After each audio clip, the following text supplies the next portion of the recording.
Apologise for being late, ladies and gentlemen, but I'm doing some vertical harvesting, not horizontal. There's obviously two sides to every equation, and as a councillor standing for re-election, I'd certainly like to focus on all the positives that this council has done. There's been a lot of criticism of individuals. Some of it I think is very unfounded. When it comes to the toilet block, I know the current mayor has been criticised from A to Z over that. If anyone should take some blame for that, it's probably me. Because I was the one that chaired the meeting in Galargambone when that decision was made to buy that block of land. There's many twists and turns to the story. Probably the biggest issue I've had as a councillor is that grant money has to be expended by a certain time.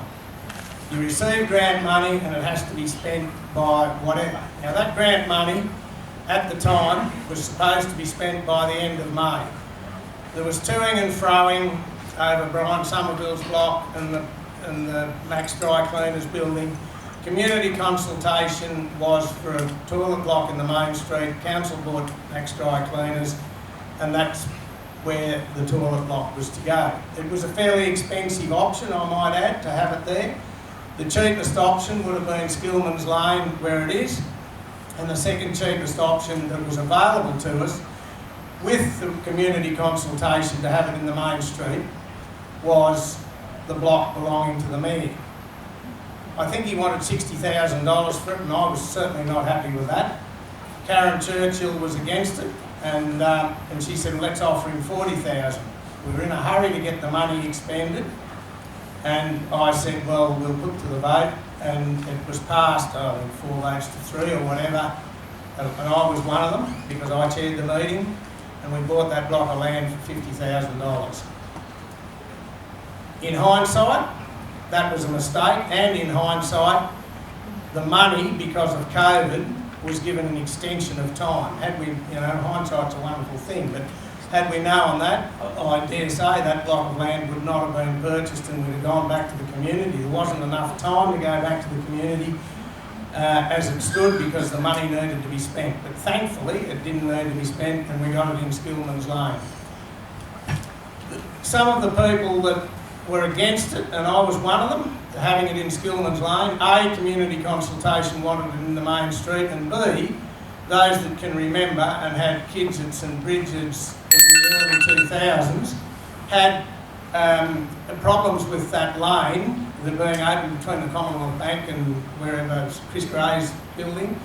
And Mark Haith worked hard to get that closed to prevent a lot of the issues that were happening in that car park. That sort of solved that problem, and a lot of us were of the thought pattern that that would reinvent itself, rightly or wrongly. However, that's my take on the toilet block, take it or leave it. But I'd like to move to the positives quickly. There's been a lot of grant funding available. The current council has taken on an economic development officer, thank goodness, because that has come at a time when we've had grant funding opportunities that have been exemplified by having an economic development officer. Thanks to Murray Hydro and other things, there's a lot of things that have been happening and are continuing to happen. My time's up. I had no agenda when I stood in 2016, but I now do have an agenda to try and create more and more tourism for this district because the population has been gradually falling since well before 2000. So I am passionate to get the best and the best possible outcome for the spa baths, as well as all the other things that I think I've said on my web page.